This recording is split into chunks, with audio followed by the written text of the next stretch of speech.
English story The Slave and the Lion.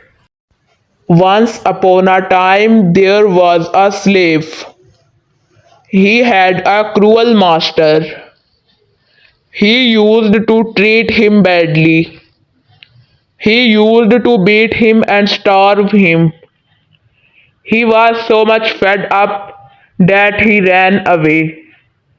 He went to a forest. There he saw a lion crying with pain. The slave saw that there was a thorn in the lion's paw. He removed the thorn. The lion was relieved of his pain. After a few days, the slave was caught by the king's men. He was ordered to put before the hungry lion. People came to see this act of cruelty. On the fixed day, the slave was put in a big cage and a hungry lion was let loose. The lion came roaring towards him. Luckily, it was the same lion. It recognized the slave.